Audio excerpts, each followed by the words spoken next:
YTN 뉴스 FM 슬기로운 라디오 생활. 안녕하세요. 아나운서 최영진입니다. 자, 추석 감염 여파가 본격적으로 나타나는 것 같습니다. 정읍의 시골 마을과 화성에서 일가족 집단 감염 사태를 일으킨 데 이어서 대전에서도 일가족이 코로나19에 감염이 되는데요. 자, 전문가들은 당분간 확진자 증가세가 계속될 것으로 전망했습니다. 가족 내 집단 감염이 더 확산하지 않도록 철저한 방역이 필요해 보입니다. 자, 오늘 1부는 반찬 토론 준비되어 있는데요. 국정감사에서 방탄소년단의 병역 특례 필요성을 공식적으로 언급함에 따라 병역 문제 논쟁이 더욱 부각되고 있습니다. 대중문화예술계의 병역 특례 논의, 여러분은 어떻게 생각하시는지요? 문화예술인의 병역 특례 찬성한다, 아니다, 반대다. 여러분의 의견으로 만들어가는 반찬 토론, 단문 50원, 장문 100원의 유료 문자 샵 0945번으로 보내주시길 바랍니다. 애플리케이션 댓글창도 열려 있습니다. 자, 2부는 노무상담 준비되어 있는데요. 코로나19 긴급재난지원금 받지 못한 분들 계시죠? 특수고용 근로자와 프리랜서 분들인데요. 2차 긴급재난지원금 신청 대상과 방법 등에 대해 소개해드립니다. YTN 뉴스 FM 슬기로운 라디오 생활 지금 바로 출발합니다. 네, 생활 속 상반된 의견에 대해 이야기 나눠보는 반찬 토론 시간입니다. 그룹 방탄소년단의 군 입대를 두고 갑론을박이 벌어지고 있습니다. 현재 올림픽이나 월드컵에 나가 메달권에 들거나 콩쿠르 등에서 우승하면 병역 특례를 적용해 주죠. 자, 그런데 빌보드 차트 1위를 한 BTS 같은 대중문화예술인들은 이런 혜택이 없다는 주장입니다. 형평성에 대한 논란에서 시작됐지만 BTS 본인들이 요청한 것도 아닌데 왜 정치권에서 이슈머리를 하냐며 의아하다, 이런 의견도 나옵니다. 잊을만 하면 한 번씩 찾아오는 대중문화예술계의 병역 특례 논의, 여러분은 어떻게 생각하시는지요? 애청자 여러분의 참여로 더욱 풍성해지는 반찬 토론, 단문 50원, 장문 100원의 유료 문자 샵 0945번으로 문자 보내주시면 함께 이야기 나눠보겠습니다. 스마트폰 애플리케이션과 유튜브 보이는 라디오 댓글창으로도 참여 가능합니다. 자, 그럼 오늘도 반찬 토론 함께할 한국인사이트 연구소 전민기 팀장과 함께합니다. 안녕하세요. 네, 반갑습니다. 전민기입니다. 예. 지금 뭐 라디오 청취율 조사 기간인데. 그렇더라고요. 예. 예. 라디오 방송 여기저기 또 하시기 때문에. 네. 다른 방송국도 좀 홍보를 많이 하고 있죠? 다른 방송국도 다 하죠. 예. 예. 치열합니까? 지금 뭐 다들 장난 아니던데요. 예. 선물도 막 뿌리고. 예, 예. 지난번 그 청취율 조사 때 네. 이 슬기로운 라디오 생활이 좀 올랐어요? 아니죠. 알고 계시잖아요. 예, 까먹었습니다. 안타까운 결과가 나왔는데. 이번에 잘하면 됩니다. 예, 좀 잘 나오라고 애청자분께 한마디 해주시죠. 02로 전화가 올 거예요. 예, 예. 그럼 받은 다음에 슬기로운 라디오 생활 YTN 거 잘 듣고 있다고 하시면 예. 돼요. 한마디 좀 꼭 해주세요. 02로 오면 저도 잘 안 받게 되는데 예, 예. 꼭 받도록 할게요. 예. 너무 좀 형식적인. 전혀 형식적이지 않아요. 다른 데서 이런 거 시키지도 않고. 그런가요? 제가 만약에 저한테 전화 오잖아요. 네. 슬기로운 라디오 생활은 무조건 이야기를 할게요. 확실합니까? 네, 약속합니다. 예, 감사합니다. 네. 자, 오늘 이야기할 내용은 문화예술인에 대한 병역 특례 찬성이냐 반대냐 이런 이야기인데. 네. 대상이 방탄소년단이에요. 조심스럽죠. 겁나지 않습니까? 그렇지만 방탄소년단 팬들이 듣고 싶어하는 이야기만 나오진 않을 겁니다. 우리가 이 사안에 대해서 논의하는 거지. 그렇습니다. 방탄소년단을 두고 하는 이야기는 아니기 때문에 예. 네, 잘 여러분들도 여러분들의 의견을 좀 예. 올려주시면 좋겠어요. 참고로 저희 둘 그리고 제작진들은 방탄소년단을 사랑합니다. 엄청 사랑해요. 예. 자, 노웅래 더불어민주당 최고위원이죠. 방탄소년단을 두고 병역 면제가 아닌 병역 특례 논의가 필요하다, 이런 주장 펼쳤습니다. 빌보드 1위로 1조 7천억 원의 경제 파급 효과를 냈다. 한류 전파와 국위 선양 가치는 추정할 수조차 없다며 진지하게 논의가 필요하다는 주장인데요. 이 부분 어떻게 좀 생각하십니까? 저는 이런 게 이야기가 나왔다라는 건 국민들도 사실은 이 사안에 대해서 관심이 많다는 거기 때문에 예. 이렇게 공론화가 됐을 때 한번 논의해보는 거 좋은 것 같아요. 그래서 저 같은 경우는 어떤 형평성 문제에 있어서 잠깐만 콩쿨이나 이런 뭐 운동선수들은 지금 면제 받고 있잖아요. 특정 어떤 기준을 충족하면. 그러면 우리 BTS도 사실은 국위 선양 면에서는 더 많은 일을 했다고 보여지거든요. 그렇죠. 예. 그렇기 때문에 그런 부분에 대해서 이번에 좀 잘 만들어야 되지 않을까. 예. 꼭 이번에 BTS가 아니더라도 추후에 이런 일들을 위해서는 좀 그런 기준을 만들어서 저는 그렇죠. 예. 이런 대중문화예술계에도 뭐 전체가 다 병역특례가 사라지지 않는 한은 예. 똑같은 기준으로 해서 만들어주면 좋지 않을까. 저는 개인적으로 그렇게 생각을 합니다. 저는 좀 조심스럽게 이야기하자면 네네. 저는 뭐 축구를 좋아하기 때문에 손흥민 예, 팬이기도 하고. 저도 그렇죠. 예. 예. 또 방탄소년단 최근에 또 국위선양 하고 있지 않습니까? 너무 사랑하는데 저는 병역특례 자체를 좀 반대하는 병역특례 자체를. 예, 예. 아. 저 군대 굉장히 힘들게. 그런 감정으로 가면 안 돼요. 우리가 군대 저도 뭐 다녀왔지만 손흥민 선수가 만약에 근데 지금 최고의 절정기에서 네네. 군대를 갔다. 어떻게 되는 거예요? 저 같은 경우는 좀 나이를 더 연장을 해주거나. 그러면은 아예 입영을 좀 연기해주자. 그렇죠. 이런 대안을 좀 생각하신 거군요. 40에 갔다 오거나. 그래서 그러면은 노웅래 더불어민주당 최고위원도 이제 대체복무를 주장하고 있거든요. 대체복무라든지 아니면 지금 최대 연기할 수 있는 게 아마 만 28세인가 뭐 하여튼 30세 그 근처거든요. 그래서 지금 BTS 멤버 중에 진, 그 가장 큰 형인데 내년 말까지는 어쨌든 입대를 해야 되는 상황이니까 그걸 좀 더 뒤로 밀어주자 이런 거잖아요. 뭐 그것도 좀 이야기해 볼 수 있는 점인 것 같아요. 그 더불어민주당 전용기 의원이랑 같은 의견이신데 연기를 주장하고 있거든요. 그래서 지난달 국회에 발의한 병역법 개정안 징집이나 소집을 연기할 수 있는 대상에 대중문화예술 분야 우수자도 추가하자. 이게 어떻게 보면 지금 가장 좀 쉽고 빠르고 BTS를 좀 가장 배려해서 할 수 있는 가장 쉬운 방법이 아닐까 저도 좀 동의하는 편이에요. 예, 그렇습니다. 제가 반대하는 이유는요. 스포츠 좋아하는 분들, 특히 야구 좋아하시는 분들 알 겁니다. 그 금메달을 위해서 어떤 특정 선수를 했다 이런 논란이 한창 있어서 그랬죠. 당시 국감 때 그 선동열 감독도 나왔었던 경우가 있거든요. 그때 우리 국민들 많이 분노를 했었거든요. 자, 그때 이제 그런 국민들의 비판을 받았기 때문에 또다시 그렇게 하긴 저는 힘들 거라고 봐요. 그렇죠. 국민들이 다시 그런 일이 벌어지면 가만히 있지 않을 것 같거든요.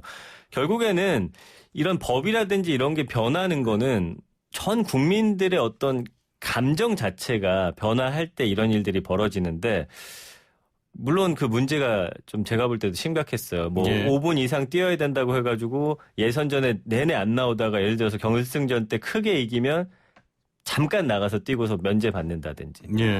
근데 또 반대로 생각해보면 함께 열심히 훈련하고 했는데 주전이 아니었다라고 해서 금메달을 땄음에도 불구하고 군대를 가야 된다. 이분들의 또 입장도 좀 생각해 봐야 되거든요. 그렇죠.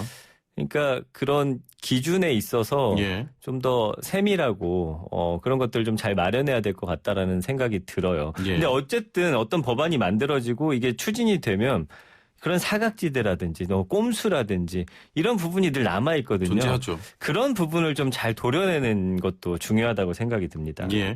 2047번님께서는 병역특례 할 거면 손흥민부터 해야죠 하셨는데 손흥민은 참고로 아시안게임 때 금메달을 따서 현재 병역특례를 받았습니다.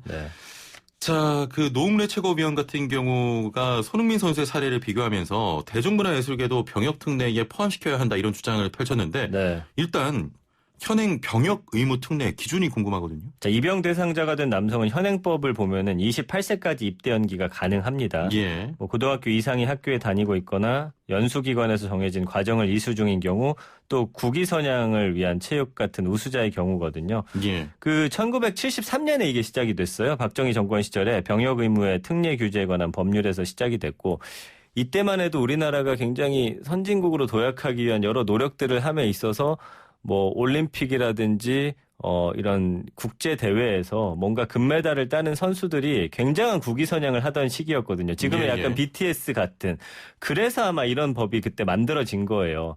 그렇게 놓고 봤을 때 우리가 사실은 대중문화계에서 빌보드 차트 1위 할 거란 예상을 못 했었잖아요. 그렇죠. 1위를 하고 나니까 이 사람들도 해줘야 되는 거 아니냐라는 논의가 시작된 것이어서 지금부터 이야기를 하면 됩니다. 그래서 여기에 대한 어떤 국민들의 의견 같은 거 충분히 수렴하고 해가지고 좀 저는 계속 생각이 드는 게 BTS 좀 면제해주면 어떨까라는 생각이 계속 들고요.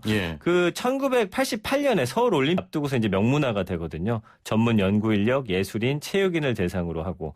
그래서 이때 체육인 같은 경우는 올림픽에서 3위 이상, 아시안 게임에서 1위에 입상했을 때 예술인은 국제예술경연대회에서 2위 입상하거나 중요 무형문화재 전수 교육을 이수한 경우 이렇게 기준을 세웠거든요. 그러니까 이 기준을 좀 잘 마련하는 게 중요할 것 같은데 이게 사실은 단순 비교가 어렵잖아요. 뭐 예를 들어서 국제예술경연대회에서는 2위 이상인데 이게 그 빌보드 핫백에서 1위 한 거 어떤 게 더 어려운 거냐. 그렇죠. 이게 비교하기가 어렵기 때문에 예. 사실은 그 부분에 대한 논의가 좀 잘 이루어져야 될 것 같다는 생각이 들어요. 예. 근데 저는 이렇게 그래도 형평성을 고려했을 때 BTS도 면제 대상이 되어야 된다라고 좀 주장하는 게 지금 BTS가 뭐 1위 한 걸로 인해서 한국의 위상뿐만 아니라 뭐 동양인들, 한국인 바라보는 세계의 어떤 시각이 달라졌거든요. 예. 근데 경험에서 봤을 때 이 완전체라고 하는 한 팀이 한 명씩 군대를 갔다 온 경우가 있었는데 그렇게 되면은 전성기 때 그 어떤 그런 어떤 영향력 같은 게 조금 떨어지는 게 계속 보이더라고요. 예, 예. 그동안의 어떤 경험을 우리가 그럼요. 봤을 예. 때. 그 BTS는 사실 지금 더 나아가야 하는 그룹이잖아요. 그렇습니다. 그래서 BTS 진이 만약에 내년에 군대 갔을 때 지금 같은 인기를 과연 유지할 수 있을지 예. 이것도 좀 약간 의구심이 들고 예. 좀 잘 나갈 때 좀 지켜줬으면 좋겠어요. 면제는 아니더라도 아까 우리 최영긴 아나운서가 말해준 것처럼 좀 연기라도 좀 예. 한 10년 정도 시켜주면 어떨까 싶습니다. 예, 우리 조민기 팀장님이 본인의 의견을 좀 관철시키기 위해서 굉장히 주저리 올해 또 말이 많아져요. 이야기했는데 예. 잘 안 들립니다. 안 들려요? 아니 그럴 리가 있나? 지금 청취자분들은 잘 듣고 계실 텐데. 아니, 오늘 문자 차별은 반대 의견이 좀 많은 그래요. 편입니다. 네. 3359번님께서는 병역은 누구나 예외가 없다 이런 말씀하셨고, 0779번님 형평성을 논하자면 이미 군대 다녀와서 국위선양한 사람들은 어쩌나요? 하셨고 0779번님 반대입니다. 우선 병역특례제도 자체에 문제가 있다고 봅니다. 이렇게 말씀하셨고요. 3437번님은 BTS 전부 입대시켜서 진짜 아미를 만들어서 국군 공인 부대로 하면 어떨까요? 해외 파견 공연하고 또 이런 의견 주셨고. 그런 거 가능하게 해주는 거예요? 저는 지금 애플리케이션으로 안보라 최영진 이현웅님 의견에 동의를 하는데 네. BTS가 경복궁에서 공연을 해서 전 세계적으로 경복궁이 화제였습니다. 그래서 BTS를 독도에 근무하게 해야 합니다. 간간히 거기서 공연하면 좋고요. 이런 의견이. 그거 좀 잔인한 의견 같은데. 네. 저는 좀 유사해요. 그래요. 차라리 병역 혜택을 뭐 좀 준이 많이 하는 것보다는 예를 들면 뭐 당장 내일이 한글날이지 않습니까? 네. 한글날에 뭐 공연을 한다든지. 그거는 너무 강압적이지 않습니까? BTS가 우리 국가의 것은 아니잖아요. 우리 대한민국 국민이긴 하지만 예. 그걸 그렇게 강압적으로 그 멤버들의 의견을 무시한 채 네. 독도에서 공연을 시키고 물론 좋은 취지이기 때문에 당연히 동의는 해주겠지만 아니 군대를 그러면 대신 좀 면제를 해주겠다. 그걸 하면은 네. 좀 주장이 왔다 갔다 하는데요 지금. 아니 네.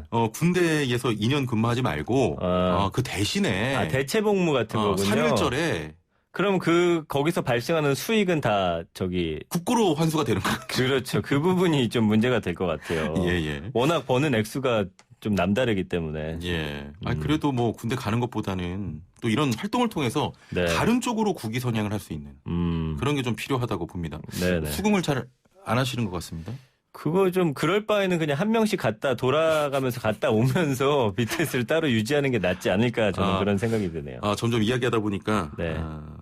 거듭 좀 말씀을 드려야 될 것 같습니다. 저는 네. 일단 방탄소년단을 엄청 사랑합니다. 그 겁먹지 마세요. 이걸 BTS를 뭐 어떻게 하자는 게 아니기 때문에. 예. 일단 지금 시대가 많이 바뀐 건 사실입니다. 네네. 예술인의 범위에 대중문화예술계는 지금 빠져 있는 상황이고 지금 얘기되는 가수는 물론이고 영화계, 뭐 e스포츠 선수 등도 순수 예술인이나 체육인 못지않게 좀 국위 성향을 하는 경우가 굉장히 많거든요. 그렇죠. 이제는 좀 변해야 될 때인 것 같긴 해요. 그러면 이번 기회에 BTS 대중문화예술계뿐만 아니라 e스포츠 등 몇몇 어떤 그런 업종이 아니죠. 그런 종목들이 있지 않습니까? 예. 그런 것들을 함께 좀 논의하는 것도 좀 방법이 아닐까 싶어요. 근데 어쨌든 지금 우리도 이렇게 첨예하게 이야기가 나뉘잖아요. 민주당 내에서도 좀 의견이 나뉘고 있고요. 국회의원들도 그런데 이낙연 대표도 국민이 보기에 편하지 못하고 BTS 본인도 원하는 일이 아니니까 좀 이제는 말을 아끼길 바란다. 사실은 국감 기간에 요걸 또 이슈화 해갖고 본인들 이름 알리는 좀 정치인들도 없지 않아 있는 것 같기도 하고요. 예. 정의당 김종철 당대표 후보도 BTS 멤버 본인들이 지금 병역 성실히 이행하겠다고 이미 수차례 밝혔고 예. 다른 청년과의 형평성 문제가 제기될 수 있다라는 의견 이야기했고요. 당사자인 방탄소년단도 사실은 이미 병역 의무를 수행할 거다고 공언을 한 상태입니다. BTS 진 같은 경우도 당연한 의무라고 생각한다. 나라의 부름이 있으면 언제든지 응하겠다. 팬클럽 아미도 지금 정치권이 논란을 키운다면서 거부감을 드러내고 있는 상황이잖아요. 본인은 좀 가겠다는 의지가 있는 것 같은데 제가 계속 드는 생각은 다른 어떤 분야에 이런 병역 특례법이 있는데 이게 BTS도 그 범주 안에 들어야 되지 않을까라는 형평성에 관한 이야기여서 그거는 BTS라는 이름을 떼어놓고 좀 논의해 볼 필요가 있지 않을까 싶어요. 이게 누가 되더라도 그런 기준에 충족하면 사실은 좀 함께 면제해 주는 게 맞지 않을까 싶어요. 유튜브로 훈이님께서는 BTS를 군대 보내서 여러 한국적인 모습으로 해외 홍보 활동을 하는 것도 좋을 것 같습니다. 예를 들어 무용단이나 옆에서 뭐 좀 태권도 하면서 BTS가 노래 부르고 복합 예술인으로. 아니 다들 정말 아이디어가 대단하시네. 9378번님은 문화예술인 병역특례 찬성합니다. 나라를 지키는 것이 꼭 병역 의무를 해서 하는 것만은 아니잖아요. 라고. 그거 봐요. 그게 병역특례가 만들어진 목적이잖아요. 알겠습니다. 지금 오늘 또 방송 내용이 인터넷 또 전문 기사로 나갈 텐데 좀 걱정이 되네요. 그래요? 댓글들이 좀 걱정이 됩니다. 아닙니다. 그런 거 걱정하실 필요가 없어요. 좀 이렇게 이야기 듣다 보니까 방탄소년단은 좀 병역특례 주는 것도 괜찮은 것 같고요. 갑자기 또 마음이 약해지고 그래요. 사실 좀 예술가와 대중예술가 사이에는 큰 차이가 없는 상황인데도 좀 대중예술만 좀 제외하는 게 저도 그 점이에요. 차별적인 시선이 있는 게 아니냐 이런 의견들이 꾸준히 나옵니다. 찬성하고 그렇게 하자라고 주장하는 분들이 이야기하는 게 바로 그 지점이거든요. 그러니까 대중문화예술, 그냥 순수 예술 뭐가 차이가 있을까요? 이게 어떤 목적 자체가 국위선양이라고 하고 그다음에 대한민국을 전 세계에 좀 긍정적으로 알리는 방향이라면 이제는 대중문화예술계도 우리가 끌어안아야 되지 않을까. 그렇습니다. 전체적으로 병역특례가 없어지지 않는 한은 그거는 좀 불공정한 게 아닌가 저는 그렇게 느껴지는 계속 그런 생각이 드네요. 애플리케이션으로 용스님께서는 후진국형 특례 제도는 이제 그만할 때도 됐습니다. 특례 제도를 아예 없애는 게 필요합니다라고 하셨고 사파트님께서는 e스포츠에서도 그렇고 상무를 창설하는 거 어떨까요? 방탄 상무단 하시면서.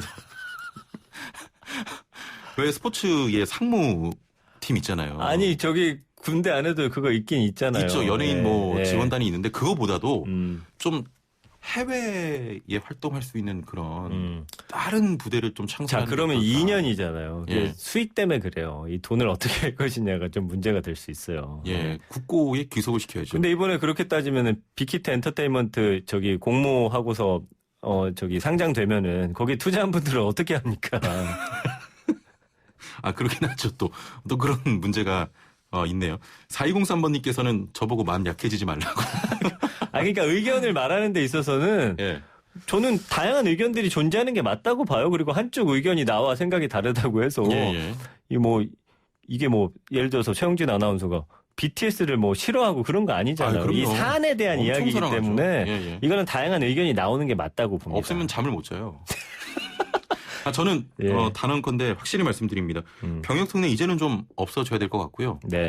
좀 다른 방법으로 연령을 많이 뒤로 늦춘다든지 1845번님께서는 좀 행정 업무로 대체하는 게 어떠냐. 나이 연장을 추후에. 하고. 추후에. 연장해주는 왜냐면 저도 같은 생각이에요. 스포츠 선수들도 한 35세 정도까지 요새는 뛰니까 한 37, 8쯤에 해가지고 그런 식으로 하는 것도 저는 나쁘지 않다는 생각이 들어요. 유소년 코치로 한 2년 동안. 그렇죠. 본인들의 어떤 재능을 발휘할 수 있는 부분에서 대체 복무하는 거 연기해주는 거 좋을 것 같습니다. 알겠습니다.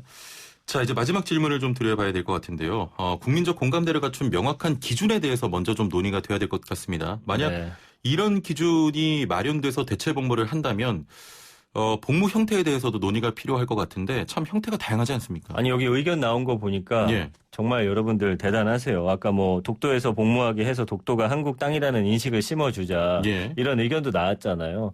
그리고 군대 안 가니까 당신들은 이런 걸 하세요 하는 게 오히려 더 형평성에 어긋날 수 있다라는 분들도 계시더라고요. 그러니까 요거는 이참에 차근차근 국감이 있다고 해서 이때만 좀 반짝하는 게 아니라 그렇죠. 좀 시간을 두고서 우리가 많은 사람들이 공감할 수 있는 그런 안이 나온 이후에 맞아요. 추진하면 좋겠다는 생각이에요. 지금 사실 기준이 명확하지 않다 보니까 얘는 되고 왜 얘는 안 돼 이런 게 나오거든요. 맞아요. 이제 좀 명확한 기준이 필요해 보입니다. 예. 마지막으로 좀 의견 정리해 주시죠. 근데 이게 보면은 군대 갔다 온 분들이 특히나 좀 배 아파하시는 분들이 있어요. 저도 군대 갔다 왔지만 근데 댓글들 보면은 그중에 내가 한 번 더 가겠다 BTS를 위해서 이런 의견들도 있거든요. 예. 그러니까 저는 아까부터 계속 주장하고 있지만 지금의 면역 특례가 그대로 유지되는 한은 똑같이 형평성을 유지한 상태에서 같이 면제를 해주면 좋을 것 같다라는 거고 그게 안 된다라고 한다면 아까 최영진 아나운서가 이야기한 것처럼 이 기간을 좀 뒤로 연기해 주는 게 가장 좋다고 저는 생각을 합니다. 예. 좀 잊을만 하면 이런 또 논쟁들이 계속되고 있기 때문에 좀 이참에 시간이 걸리더라도 명확한 기준이 좀 필요해 보입니다. 오늘 말씀은 여기까지 듣죠. 감사합니다. 네, 고맙습니다. 네, 지금까지 한국인사이트연구소 전민기 팀장과 함께했습니다. 네, 2부 첫 순서는 요가 준비되어 있고요. 저희가 사전 녹화된 영상 띄워드리니까 영상 보시면서 동작 따라해 보시고요. 자, 이어서 노무 상담 준비되어 있습니다. 2차 긴급재난지원금 신청 방법과 대상 등 자세한 내용 살펴볼 텐데요. 노무 관련해서 궁금한 점 있는 분들 지금 바로 단문 50원, 장문 100원의 유료 문자 샵 0945번으로 보내주시길 바랍니다. 애플리케이션 댓글창도 열려 있습니다. 2부에서 뵙죠. 매일 사무실 건강한 자세의 달인이 되는 시간입니다. 리 씨와 함께하겠습니다. 안녕하세요. 나마스테. 나마스테. 자, 오늘 어떤 자세입니까? 형진 아나운서 그거 아세요? 뭐요? 이 걸음걸이가 평생 관절 건강에 큰 영향을 끼친다는 사실. 아니 뭐 당연한 소리를 뭘 되게 심오하게 하고 있어요. 아, 정말 중요하잖아요. 그럼요. 이 걸음걸이 정말 중요합니다, 여러분. 그래서 제가 오늘 이 팔자 걸음을 일자 걸음으로 교정하는 그런 스트레칭을 준비했거든요. 이 팔자 걸음은 걸을 때 발의 각도가 바깥쪽으로 15도 이상 벌어진 이런 상태를 팔자 걸음이라고 하는데요. 무릎이 바깥쪽으로 다리가 휘어져서 걷는 그런 모양새를 말하죠. 그런 분들 많아요. 그렇죠. 우리 형진 아나운서. 네. 아니, 저도 건강을 위해서 걸음걸이에 신경을 쓰는 좀 편이긴 한데 이게 몸이 지치고 힘들 때는 좀 터덜터덜이라고 할까요? 네. 팔자걸음으로 걷기가 되더라고요. 맞습니다. 그런데 이 팔자걸음은요. 미관상으로 좋지도 않을 뿐더러요. 몸에 불균형을 가져옵니다. 이 무릎 관절에서부터 고관절, 골반, 척추까지 몸의 전반적인 불균형을 유발시키는데요. 그래서 팔자걸음거리를 계속 유지하다 보면요. 관절이 지속적인 그런 무리가 가고요. 나중에는 정말 관절염, 퇴행성 관절염으로 고생을 할 수가 있어요. 걸음걸이 참 중요합니다. 그렇죠. 자, 건강을 위해서라도 걸음걸이를 지금이라도 교정하는 게 매우 중요하겠군요. 그렇죠. 그래서 제가 오늘 팔자걸음 교정에 좋은 스트레칭법 알려드릴 텐데요. 좋습니다. 간단하게 따라하실 수 있는 그런 동작입니다. 앉아서 진행을 해볼게요. 두 다리를 앞으로 쭉 펼친 상태에서 시작해볼게요. 오른 다리 가로로 접고 그 위로 왼다리 접어서 오른 다리 위로 올려놓을게요. 이때 양 무릎이 일직선상 위로 포개어지도록 해볼게요. 자, 두 손으로 양 발목을 잡고 엉덩이를 들썩 이셔서 엉덩이를 중앙에 내려놓을 수 있도록 그렇죠. 가지런히 내려놓을게요. 벌써부터 뻐근한데요, 저는? 네, 벌써부터 뻐근해하실 수 있어요. 주의하시면서 양 무릎이 내 배꼽 앞에 놓일 수 있도록 배꼽 앞에 위치 확인하셨으면은 그 상태로 상체를 숙여 볼 텐데요. 자, 이때 두 팔로 양 무릎을 껴안듯 각사 안은 상태로 상체를 천천히 숙여 볼게요. 자연스럽게 고개도 바닥 향해서 툭 떨어뜨리고요. 자, 호흡과 같이 갈게요. 들이마시는 호흡에 정수리가 앞으로 길어진다는 느낌으로 상체 길게 늘렸다가 내쉬는 호흡에 상체를 천천히 더 숙여 볼게요. 그렇게 깊은 호흡 5초 유지하시면서 제자리로 돌아옵니다.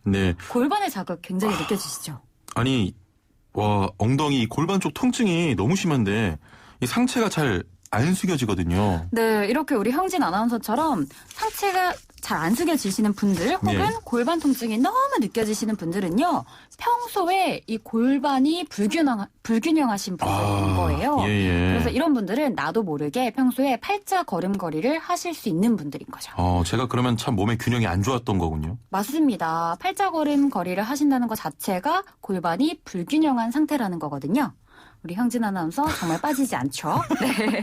그래서 정말 지금이라도 개선을 예. 하셔야 됩니다. 이 자세가 골반 균형을 맞춰주는 그런 자세거든요. 예. 오른쪽 왼쪽 번갈아 가시면서 하면요. 정말 좋습니다. 알겠습니다. 3분 여갈 리 씨와 함께했습니다. 감사합니다. 나마스테. 나마스테. 네, 매일매일 각 분야 전문가들과 함께 생활 속 다양한 궁금증 해결해 보겠습니다. 코로나19로 피해를 입었지만 아직 긴급재난지원금을 받지 못한 분들 다음 주 월요일인 오는 12일부터 다시 신청이 시작됩니다. 대상은 특수고용 근로자와 프리랜서 등인데요. 2차 긴급재난지원금 신청 방법과 대상 등 자세한 내용 살펴보겠습니다. 방송 들으시면서 노무에 대해 궁금한 점 있는 분들 단문 50원 장문 100원의 유료 문자 샵 0945번으로 보내주시고요. 애플리케이션 댓글창 이용하셔도 되겠습니다.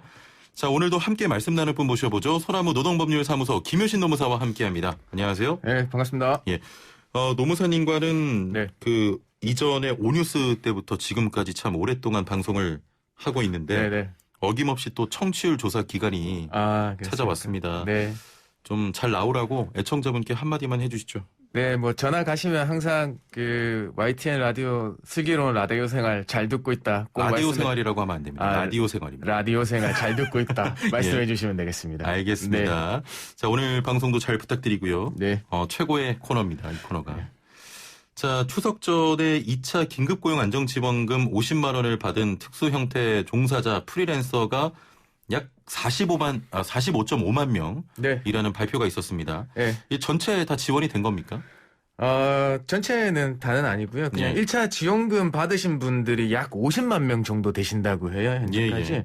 그래서 9월 10일 기준 고용보험 가입하신 분들 3만 명 제외하고 약 98%인 45만 5천 명한테 이번에 은행 대량 이체 방식을 통해서 신속하게 지원했다고 합니다. 예. 그래서 사실 이제 그러면 이 과정에서 한 8,000명 정도, 8,300명 정도는 이게 지급 오류나 이런 거 제외하고 예. 지급이 됐거든요. 그렇습니다. 예. 지금 조금 전에 지급 오류라고 네네, 하셨는데 맞습니다. 이게 어떤 경우? 왜냐하면 이번에는 2차 긴급 고용 안정지원금 50만 원 추가 받으신 분들은 예. 어떤 신청 없이 바로 지원이 됐잖아요.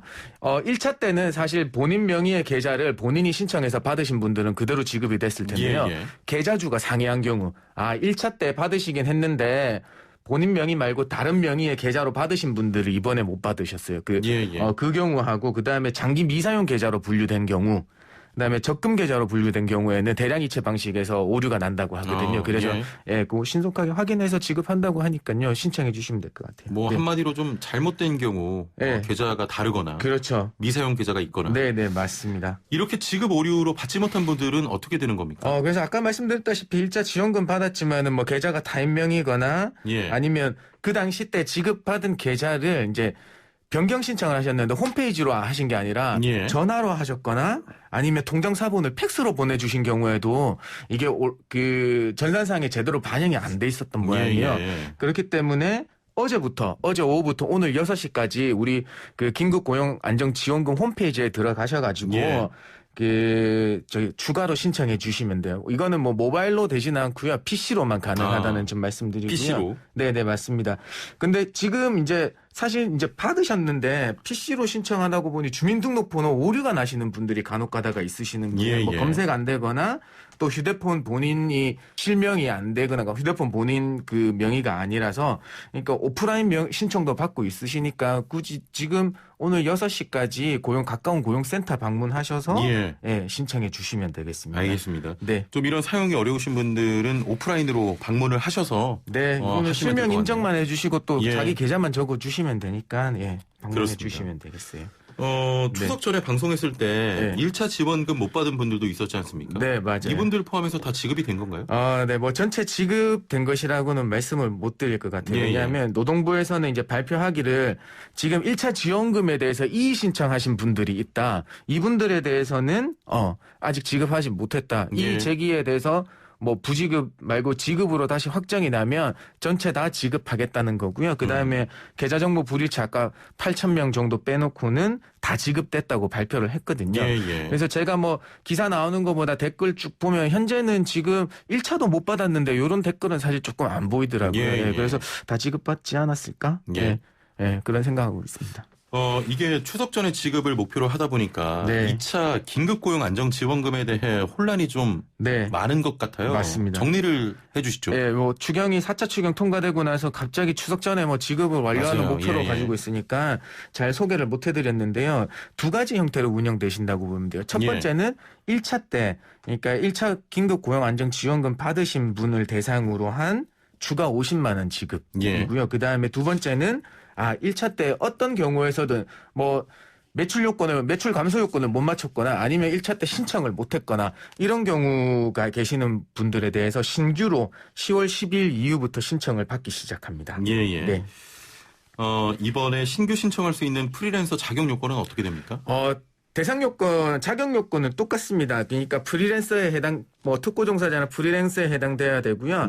작년 19년 12월부터 20년 1월 중에 총 10일 이상 노무를 제공했거나 이게 그리고 그 노무 말고도 그냥 50만 원 이상 소득이 발생했어야 돼요. 네, 그다음에 고용보험에 미가입 상태였어야 되는 거고요. 그다음에 19년 과세 대상 소득이 5천만 원 이하인 분들이어야 합니다. 이게 자격 요건이고요. 그다음에 소득 감소 요건이 있어요. 소득 감소는 올해 8월 또는 9월 소득이 비교 대상 소득 대비 25% 이상 감소해야 되는 겁니다. 그래서 비교 대상이 어떤 거냐 하면 19년 연평균이거나 19년 8월, 19년 9월, 20년 6월, 20년 7월 소득 중에 하나를 비교 대상으로 삼아서 아까 20년 8월 또는 9월 소득하고 비교해서 25% 이상 감소했다는 것만 입증해 주시면 돼요. 네, 알겠습니다. 25%입니다.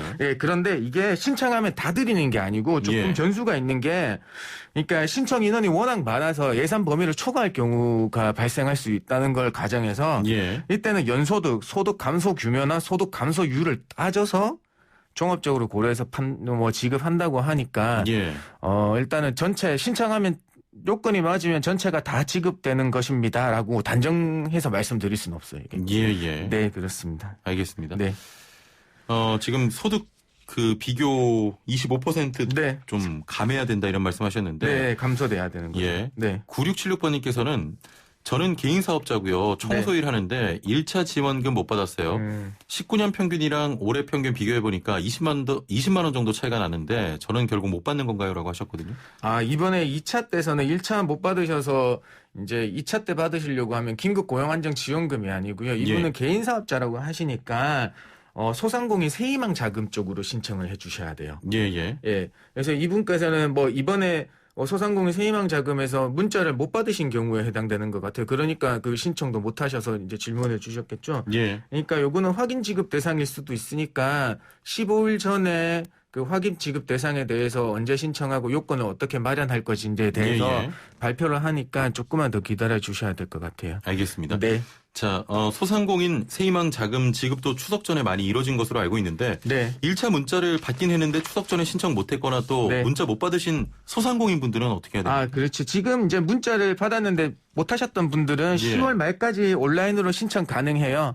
그러니까 이거는 신청 기간이 중간에 변경될 수도 있다고 하니까 지금 이거 들으시면 바로 그냥 온라인 홈페이지 소상공인 세희망 자금 홈페이지 들어가셔서 신청하시면 되는 거예요. 그다음에 아까 말씀하셨던데 문자 못 받으신 분들 이분들 같은 경우에는 우리 지자체에서 특별 피해 업종 목록 구성하다 보니까 목록에 누락되어 있거나 사업자 번호가 일치하지 않거나 이런 것 때문에 빠졌을 가능성이 많거든요. 그래서 요거는 확인 지급 대상으로 분류될 가능성이 많으니까 아까도 말씀드렸다시피 10월 15일 전에 어떤 요건들 언제 신청하고 어떤 서류들을 갖춰야 되는 건지 해서 그 공고문을 낸다고 하니까 제가 다음 주에 한번 소개시켜 드릴 수 있을 것 같아요. 확인 지급 대상에 대해서는요. 알겠습니다. 자, 지금부터 노무 상담 본격적으로 이어갈 텐데요. 단문 50원, 장문 100원의 유료 문자 샵 0945번으로 여러분의 노무 고민들 풀어주시길 바랍니다. 바로 상담 도와드릴 거고요. 애플리케이션 댓글창도 열려 있습니다. 상담 이어가죠. 참 슬기로운 라디오 생활 청취율 조사 홍보 멘트 참 노력도 많이 기울여 주셨네요. 네, 홍보 부마시를 하시고 계시네요. 그렇습니다. 평일 오후 12시 10분에 방송되는 어서 업쇼도 많은 사랑을 부탁드리고요. 지금 문자가 좀 많이 들어오고 있습니다. 역시 2차 긴급 지원금 관련해서 궁금한 게 많은 분들 같은데요.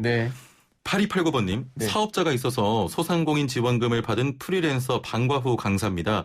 이 경우 특고를 중복 지원 가능합니까? 라고 하셨네요. 아니요, 중복 지원은 되지 않습니다. 소상공인 세희망 자금 받으셨으면 이 긴급 고용 안정 지원금, 추가 지원금은 못 받으세요. 아, 네. 그렇군요. 네. 9676번님께서는 노무사님 진짜 짱. 제가 문자를 잘못 보냈는데 다 파악해서 답을 주셨다. 너무 감사해요. 사랑해요라고. 아, 예, 감사합니다. 제가 저번 주 수족 전에 그 신청 요일에 대해서 큰 실수를 한 적이 한 번 있죠. 예, 제가 큰 착각을 해서 슬라생 없어질 뻔했어요. 네네. 아, 그때 돼서 얼마나 자책을 하면서 집에 갔는데 오늘은 즐겁게 갈 수 있겠습니다. 감사합니다. 네. 알겠습니다. 네. 사람은 물론 다 실수하지만 앞으로 그 정도의 실수는 좀. 아, 예, 그거는 제가 뭔가 귀신이 씻는지. 아, 그렇게까지. 예. 아, 죄송합니다. 네. 알겠습니다. 6049번님, 올해 7월과 9월 달에 5일씩 무급 휴가로 쉬었는데 혹시 이것도 고용지원금에 해당되나요? 라고 하셨네요. 아, 고용유지 지원금을 말씀하시는 것 같아요. 이분께서는요. 사실 이 고용유지 지원금은 사후에 신청하시는 건 아니고요. 그 회사에서 고용유지 조치 계획서를 휴업 하루 종일 낸 다음에 그 근로시간을 20% 이상 단축시켜야지, 그리고 회사로부터 유급 처리를 받으셔야지 지원받는 경우가 있어요. 그다음에 예전에는 우리 2차 때 그때는 무급 휴직 지원금이라고 있었는데요. 지금은 그게 다 신청 기간이 끝났거든요. 이 부분에 대해서는 무급 휴가에 대해서는 어떻게 사용자 5인 이상 사업장이면 휴업 수당으로 연결시킬 수 있는지 그런 건 한번 따져봐야 될 것 같아요. 예. 알겠습니다. 0566번님, 프리랜서 보험 설계사 2차 재난지원금 신청 준비 중인데 소득 여건, 소득 입증 서류 중 회사에서 제 통장으로 보상금으로 입금한 내역서만 있어도 될까요? 거기에 보상금 통장번호 회사명 다 나와 있습니다라고 하셨네요. 아, 네. 그렇다고 하시면 첫 번째는 우리 사업주한테 노무 제공 사실 확인서 받아주시고요. 어차피 회사니까 끊어주실 거고요. 그다음에 두 번째는 대신에 그 보상 내역에 대해서 매달 어떻게 받았는지 거기에 대해서 형광색으로 해서 표시해 주시면 돼요. 네. 그다음에 회사니까 회사에서는 그 수당 지급 내역에 대해서 발급할 수 있도록 우리 양식을 만들어 놨거든요. 사실 그거 받아주시면 제일 정확해요. 우리 보험 설계사분은 큰 대기업에 소속해서 근무하시는 분들이니까요. 회사에 요청해서 좀 받아주시면 되겠습니다. 알겠습니다. 네. 5468번님께서는 참으로 답답합니다. 영업 제한을 받았던 일반 음식점으로 허가된 포장마차인데요. 150을 준다고 해놓고 100만 원을 줘서 이것저것 해당 부서에 전화하니까 부서마다 다른 대답을 해서 그저 가슴만 좀 치고 있습니다라고 하셨는데 실제로 이런 분들 굉장히 많으시잖아요. 자영업하시는 분들. 네, 맞습니다. 요거는 실제 이제 우리가 추석 전에 특별 피해 업종 150만 원, 200만 원 해서 이제 긴급하게 좀 지원하게 됐는데요. 목록에서 이제 누락되는 경우들이 있을 수 있어요. 그렇습니다. 그렇기 때문에 지금은 아직 추석 세고 와서 아직 안정화 단계가 아니기 때문에 나중에 확인 신청 절차에서 어떻게 이 제도가 마련될지 저는 거기에 대해서 좀 기대를 하고 있거든요. 그 부분은 확인 신청 절차에서 좀 확인해주면 내가 실제로는 일반 업종이 아니고 피해 업종이라는 거 입증되면 가능하게 좀 길을 열어줬으면 좋겠습니다. 그렇습니다. 조금만 더 기다려 보시죠. 다음 주까지. 조금만 더 힘을 내주시기 바라고요. 5374번님, 5인 이하 요식업에 종사하던 중 2.5단계 무렵 가게에서 나오지 말라고 해서 기다리는 중입니다. 자, 그런데 2.5단계 풀린 지금까지도 연락이 없네요. 해고가 성립됩니까? 라고 하셨네요. 아, 지금 5인 이하라고 하셨으니까 5명인지 4명인지 조금 확실치는 않는데요. 그냥 4명인 거를 가정하고 말씀드리면 지금 휴업 중이라고 볼 수 있겠습니다. 근데 사실 되게 안타까운 게 4인까지 사업장은 우리 근로기준법상 휴업수당이 적용되지가 않아요. 그래서 그리고 또 여기에 이 관해서는 지금 2.5단계가 됐으니까 쉬라고 해서 휴업 상태로 볼 수 있는 거지 어떤 해고 발언이 없었기 때문에 해고로도 보기에가 조금 비약해서 보기가 좀 어렵습니다. 그렇기 때문에 지금쯤이면 우리 가게에 한번 연락을 해보셔서 더 이상 고용의 의사가 없으시다고 하면 2.5단계 경영상 코로나 때문에 우리 지금 그냥 해고하시거나 아니면 그만두시게 하셔야 되는 경우니까 어떤 실업급여 요건을 맞으면 차라리 공고사직으로 해서 이분께서 조금 생계를 유지할 수 있게 도와주시는 방향을 좀 모색해 봐야 될 것 같습니다. 네. 참 이런 분들 코로나 때문에 많습니다. 최근에. 좀 저소득 고소득층 저소득 임금 근로자 부분에서 상당히 많이 발생하고 있거든요. 예, 맞습니다. 네, 그렇습니다. 자, 5917번님께서는 연초에 사업자 현황 신고만 하는 면세 사업자는 어떻게 증명을 하나요? 라고 하셨네요. 네, 이 부분 같은 경우에는 소상공인 세입항 자금 말씀하신 것 같은데요. 예, 예. 면세 사업자나 뭐 간이 가세자 같은 경우에는 세금 내역이 남아 있지가 않죠. 그렇기 때문에 확인 지급 절차에서 어떤 서류들을 요청하거나 예. 확인을 요청할 것 같아요. 이제 그때 온라인으로는 안 되지만 지금 그때 돼서 신청하는 길이 한 번 더 열릴 것 같습니다. 예. 네. 자, 노무에 대해서 궁금한 점이 있는 분들 단문 50원, 장문 100원의 유료 문자 샵 0945번으로 문자 보내주시고요. 애플리케이션 댓글창도 계속해서 열려 있습니다. 0837번님, 집합 금지 업종인데 100만 원만 신청돼 받았는데 이후 금액은 어떻게 되나요? 라고 하셨네요. 아, 네. 제가 그날 지나고 나서 전화를 엄청 많이 받았는데 예. 100만 원만 집합 금정이 특별 피해 업종인데 100만 원밖에 안 된다. 이거 어떡하냐. 예. 이보시 200 안 된다. 이렇게 질문들이 많으셨어요. 근데 이 경우에는 너무 추석 전에 지급하려고 빠르다 보니까 우리 지자체에서 그 목록 데이터베이스화 시키는데 누락이 엄청 많았다고 해요.